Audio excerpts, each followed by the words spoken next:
All right, welcome. Today we're going to tackle a really crucial piece of your workshop project, expected outcomes. We're going to break down what they are, why you absolutely need them, and most importantly, how to write them. Trust me, nailing this is your first big step toward creating a workshop that's actually going to make a real difference. So let's just start by grounding ourselves in the why we're even doing this. This quote, "This isn't some hypothetical, this is from the focus groups you've been looking at. This is a real student with real stress, and this is the reality your workshop has to address." It's just a powerful reminder of how important the work you're about to do really is. You've got a mission, right? You want to help students who are facing these exact challenges. But good intentions are one thing, results are another. So the big question is, how do you know if your workshop is going to make a difference? How can you prove it's more than just a nice idea? Well, the answer to that question is all about having really well-defined expected outcomes. Honestly, the best way to think about an outcome is like a contract for your workshop. This contract says, here is what we promise this workshop will deliver, and it sets the rules for how you're going to measure your own success. It's your promise to your participants. Let's get a little more specific. An expected outcome is a clear, measurable statement about what your workshop is trying to achieve. And let's be real, without this, you have no way to show that your workshop worked. It's what turns a hopeful idea into a concrete, actionable plan. So, what do these look like in practice? How do they help you get to your bigger goal? Tackling a huge concept like building resilience can feel a little overwhelming. So, let's break it down. I want you to think about your outcomes as stepping stones. Your ultimate goal is to build resilience, right? But you can't just jump there in one giant leap. It doesn't work that way. Your workshop needs to create a path. So maybe the first stepping stone is just helping students gain some knowledge. The next stone could be helping them discover a few new coping strategies. Then you encourage them to actually apply those strategies. See? Each outcome is a deliberate step that leads to the next one, getting everyone closer and closer to that final goal. Okay, so where do you start? How do you figure out what your stepping stone should even be? Well, the good news is you don't have to guess. You start with the needs of your audience.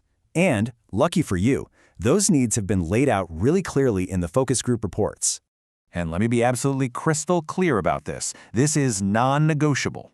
Your expected outcomes must be grounded in the concerns you read about in those reports. Every single outcome you write has to be a direct response to a challenge or a need that first-year students told us they had. This table is pretty much your roadmap. On the left, you've got the exact problems students brought up. And on the right, potential workshop ideas that directly address those problems. Your job is to connect those dots. This is how you make sure your workshop isn't just a good idea, but a relevant one. All right, you've looked at the needs, you've picked your focus. Now for the really practical part, how to actually write these things. We're going to use a simple but super powerful framework to turn those vague ideas into solid, actionable goals. You've probably heard of it. It's called SMART. Every single outcome you write needs to pass the SMART test. Is it specific, telling you exactly what you want to happen? Is it measurable, meaning you can actually count it or see it? Is it achievable, as in, is it realistic? Is it relevant to the student needs we just talked about? And finally, is it time-bound? Does it have a clear deadline? Let's see what that looks like in action. This slide shows the difference perfectly. Look at the weak outcome on the left. Students will feel less stressed. How do you measure feeling less stressed? It's way too vague. But now look at the SMART outcome. It's so much better. By the end of the workshop, students will be able to identify 2 new time management strategies. It's specific, 2 strategies. It's measurable, you can ask them to list them. And it's time-bound, by the end of the workshop. The clarity is just night and day, right? Let's just break that great example down even more.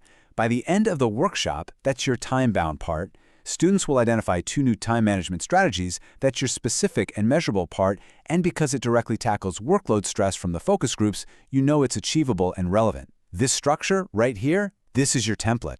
And finally, just some practical advice. Be realistic. You've only got 2 sessions. You're not going to solve a student's lifelong anxiety in a couple of hours. But you can raise awareness. You can increase their knowledge. You can absolutely contribute to small, but really meaningful behavior changes. The key is to focus on what's actually achievable in the time you have. Okay, we have covered the why, the what, and the how. So now it is time for you to put all of this into action. Here are your next steps.